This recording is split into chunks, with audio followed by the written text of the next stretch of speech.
Salve, muito boa noite. Nós estamos aqui de volta aos estúdios da Rede Vida em Brasília, no Frente a Frente, falando de política, com o líder do Cidadania, o deputado Arnaldo Jardim. Olha, deputado, a gente falava aqui sobre reforma tributária e é um assunto que parece etéreo, longe demais e tal, mas não é. Está no dia a dia de todo mundo. Se você vai no supermercado, está pagando imposto. E o imposto cruel, porque é cobrado do mesmo tamanho, do pobre e do rico. Daí esse debate eterno sobre reforma tributária. E escondido nesse debate está aí a intenção dos governantes de puxar mais um dinheiro para cá, um dinheiro para lá. Estamos falando aí de União, estados e municípios. Nós falamos aqui, deputado, de simplificação do pagamento de impostos. Não dá para dizer que vai aumentar a taxação, ou seja, a carga tributária, mas também não pode reduzir, né? Os cofres públicos estão à míngua. Eu acho que algumas medidas são nesse sentido, de sem fazer uma alteração, mas que nós podemos fazer uma uniformização. A uniformização do ICMS, durante muito tempo, essa diferença promoveu a chamada lei da guerra fiscal. Acho que nós podemos fazer isso. Seria todos os estados obrigados a cobrar a mesma alíquotas semelhantes para os diferentes produtos. Segunda questão, nós podemos Isso beneficia avançar muito São Paulo, né? Na uniformização. Olha, atualmente isso beneficia o conjunto dos estados, porque os estados que se meteram na guerra fiscal estão hoje pagando um preço muito alto por isso. Veja o caso próximo de Goiás.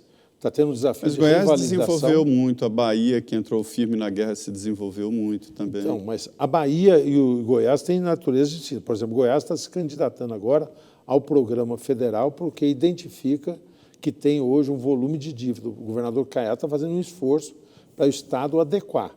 A Bahia não, a Bahia fez a lição de casa e se manteve mais equilibrado no período. Então, são situações diferenciadas aí, mas mesmo os estados que usaram esse instituto de incentivos hoje, reconhecem que não pode caminhar nesse sentido. A gente o falava estado do Mato Grosso é outro estado típico nesse sentido. A gente falava de incentivo porque, através da tributação, o governo pode agir positivamente ou negativamente. Um exemplo, fumo, tabacos em geral, bebidas alcoólicas, é o tal imposto do pecado defendido pelo ministro da Economia.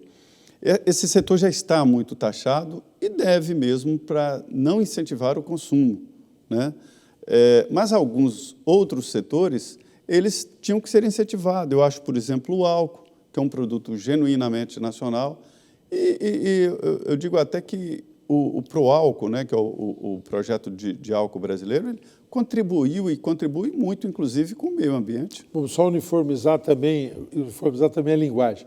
O álcool que o Zé Maria está se referindo, que eu aplaudo essa sua manifestação, é o etanol álcool combustível. Sim. Só para não é o álcool da bebida. Não, porque alguma pessoa pega rapidinho e fala, mas o álcool está...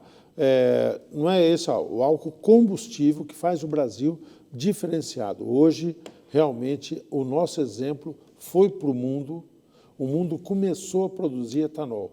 Nós perdemos um pouco o ritmo, Zé. Olha que coisa.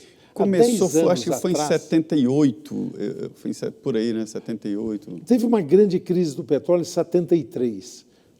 Criou-se o OPEP, faz tempo, né? Foi. Nós estamos fazendo quase que uma aula de história aqui, saudosismo.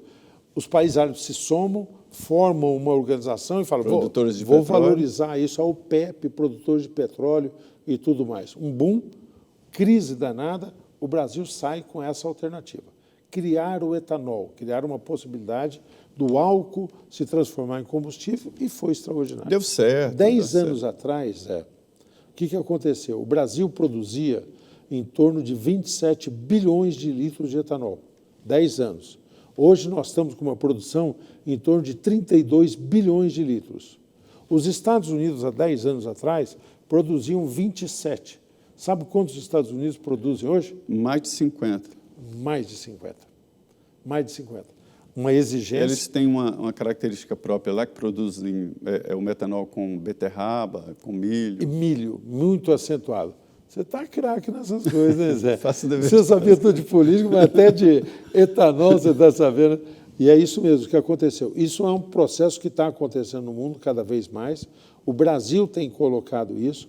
Nós estamos, desde 1º de janeiro, vibrando com um novo dispositivo que vai nos permitir retomar o crescimento da produção. É uma coisa chamada RenovaBio. Um dia nós podemos fazer até um programa sobre isso, que instituiu um diferencial, vai fazer o setor se organizar de uma forma melhor, está sendo considerado referência para outros países do mundo. Agora mesmo nós falamos, imagina a cidade de São Paulo não tivesse o etanol. Porque a cidade de São Paulo hoje tem uma qualidade... Muito mais poluída. Mas hoje a poluição da cidade de São Paulo é uma poluição que se manteve, tá certo? Você lembra, há uns anos atrás, também tinha alerta na cidade de São Paulo, poluição. Há muito tempo não tem isso lá, tá certo? Enquanto outros países do mundo estão vivendo situações dramáticas, outras cidades, metrópoles do mundo. E isso se deve muito ao nosso etanol. Deputado, nós já conversamos aqui em outras oportunidades e eu fiquei muito impressionado com a sua visão de futuro né, falamos aqui de mercado de trabalho e tal. Como é que o senhor vê exatamente, ainda falando de energia, esse crescimento do carro elétrico? Eu fui convidado lá na Embaixada de Portugal para apresentar um quadro lá sobre energia elétrica e carros elétricos. Fiquei impressionado. Portugal está bem na frente e a previsão é de 10 anos. O petróleo tem 10 anos de sobrevida. É isso mesmo? Zé, vou fazer 2 comentários rapidinho. Primeiro, você falou que a gente conversou no outro programa sobre mercado de trabalho, sobre o futuro. Sim. Primeiro, que memória extraordinária sua, né? Você, não, mas... toda quarta-feira faz isso. E naquele dia eu falei uma coisa, te agradeci. Você me deu de presente um livro do Harari. Isso, do Harari. E depois nós trouxemos o Harari para pensar aqui. Então, isso faz diferença, né? Pensar estrategicamente o futuro, você fez uma boa lembrança. Carro elétrico. Eu acho uma fria o carro elétrico, tá certo? O carro elétrico, hoje, as pessoas que calculam as virtudes do carro elétrico, pega aquele carrinho arrumado, que não faz barulho, tá certo? Não faz poluição nenhuma, desliza como se fosse isso.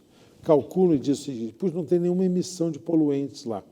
Só que ignoram como a eletricidade foi produzida. Ele é movido por eletricidade. Mas como é que chegou a eletricidade até lá? Eu fui na Alemanha, dia 5 de junho, é o Dia Mundial do Meio Ambiente. Fomos alguns deputados por uma polêmica grande com a Alemanha lá, discutiu o Brasil, depois nós podíamos falar um pouquinho sobre essa imagem da questão ambiental lá. E eles falaram assim, olha, nós já estamos aqui caminhando, nós vamos ter, daqui a pouco, 20% da frota de carro elétrico. Mas como é que eles produzem energia na Alemanha? 80% combustível fóssil. A partir do petróleo, carvão e óleo. No máximo, um que é mais um pouco suave, é o gás natural que eles trazem da Sibéria.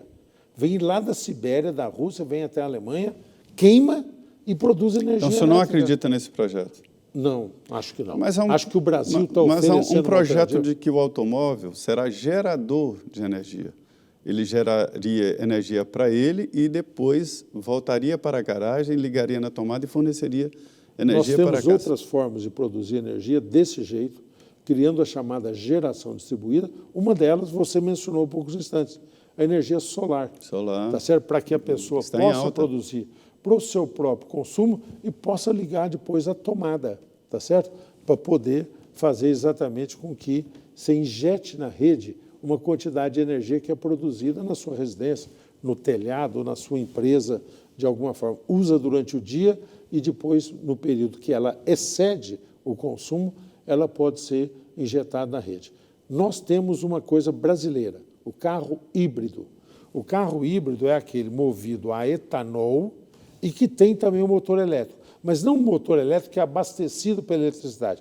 É aquele, quem de nós não gosta de assistir Fórmula 1? O Brasil tem história, né? Senna, Fittipaldi, todo mundo. O Brasil foi se apaixonar. José Carlos Passe e o próprio Rubinho e depois Massa e tudo mais. Então, nós fomos apaixonados. O que é na Fórmula 1? O KERS.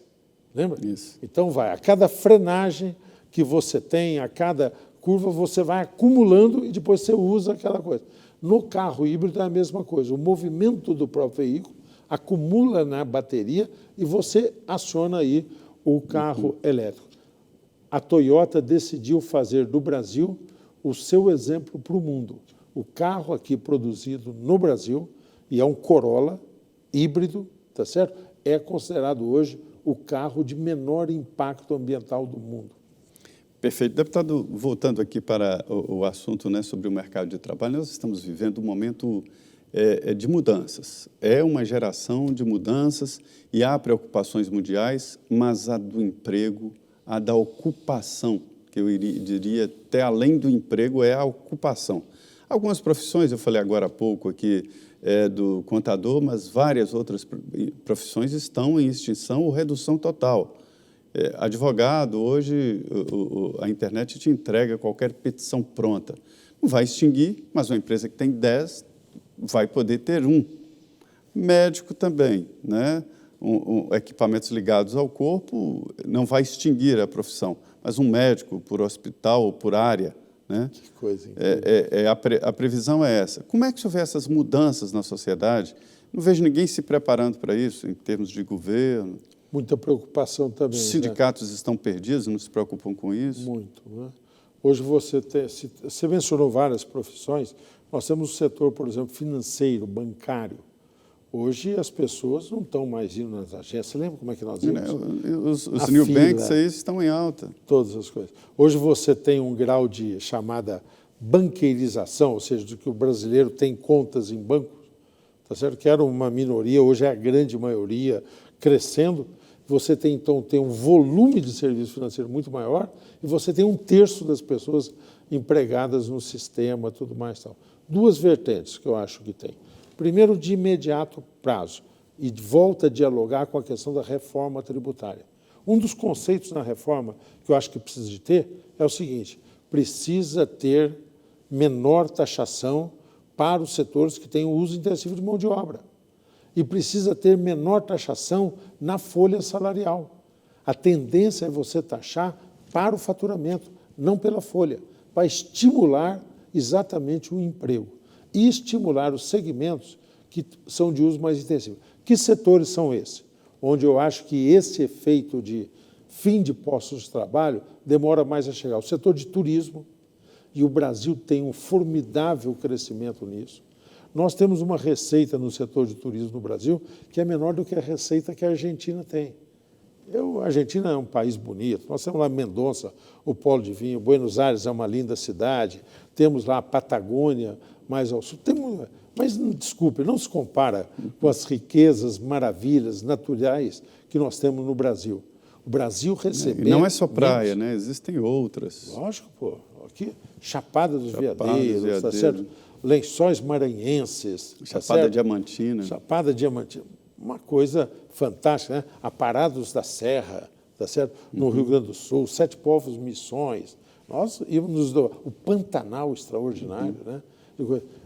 Isso máquina não substitui, né? Não, então, esse setor. O outro setor que é de uso intensivo é o setor da saúde. Você falou até uma coisa radical do médico, né? A distância, remoto, mas o setor de cuidadores, o fato de mudar a faixa etária da população demanda outro tipo de coisa. Outro dia uma pessoa falou, puxa vida, está tendo muito mais Alzheimer.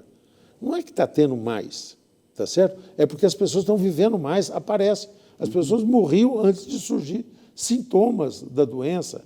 Então, tem toda uma característica. Tributos que incentivem o uso intensivo de mão de obra. Setores de uso intensivo devem ser beneficiados. E depois, aí um olhar para o futuro que é mais longe, mas não tão longe assim, é que eu acho que a tendência no mundo vai ser diminuir o número de horas de trabalho. Alguns dizem que até um ideário. Lembra que lá, aquela coisa romântica do socialismo fabiano, tá certo? Que as pessoas vão ter que ter mais tempo para lazer. Quando eu fazia faculdade, essa era a ideia. Não era isso? Essa era a ideia. Talvez a gente crie condições. A Noruega está apresentando agora uma proposta de redução drástica da jornada de trabalho.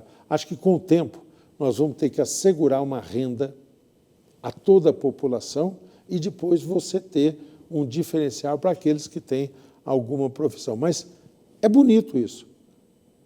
Você me deu o livro do Harari, eu te retribuí com um livro do Novo Iluminismo, que te mandei. Tá certo? Que ele diz o seguinte, o mundo está muito melhor. Tá certo? Ah, tem desigualdade? Tem. Mas em compensação, morreríamos com 35 anos. Aí ele mostra exatamente toda a melhoria, qualidade de vida está melhor, né? Ninguém quer voltar ao passado, né? Daí a ideia dele de que a coisa não é tão ruim como pintam alguns, não, né? Que dizem que o mundo piorou. O próprio Harari, né? Acha que nós estamos em pior situação do que quando éramos coletadores e caçadores, né? Então, a gente fala sobre isso porque as próximas gerações estão com um desafio sobre o que fazer. O próprio Harari coloca como uma das grandes preocupações do futuro da humanidade é exatamente a produção de inexpressivos, de desocupados. E isso ele considera pior até do que escravos, porque os escravos tinham algo para fazer, os inexpressíveis e desprezíveis não terão. Vamos ter que repensar o que é produzir. Mas me Vamos preocupa ter que repensar no que é a utilização do tempo das pessoas. É porque eu não vejo, deputado, governos e Congresso discutindo isso, né? É verdade, acho que é muito menos do que precisaríamos, mas eu também, como não vamos destoar dessa mensagem de otimismo que você acabou de dar, o dia que foi o Harari foi até emocionante lá na Câmara, né? Foi bom. Como teve gente parando para pensar coisas assim do futuro. Eu tenho conversado bastante com o Rodrigo Maia, a ideia é fazer alguns seminários parecidos com esse, e o Rodrigo está pensando uma coisa que eu vou adiantar, ele não vai ficar bravo, que é o seguinte: o que é 2022? 2022 são 200 anos da independência, tá certo?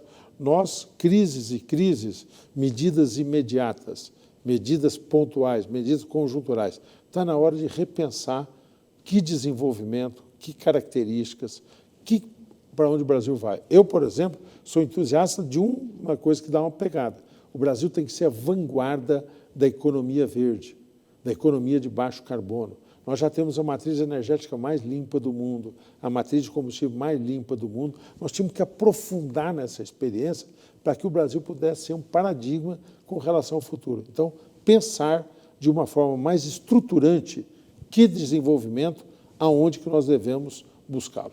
É isso aí.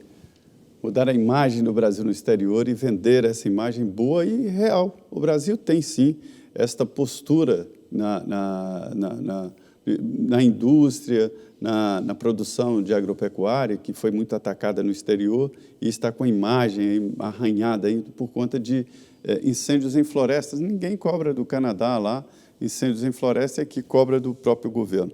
Deputado Arnaldo Jardim, nós vamos agora ao intervalo, 2 minutos, e já estaremos de volta para o último bloco.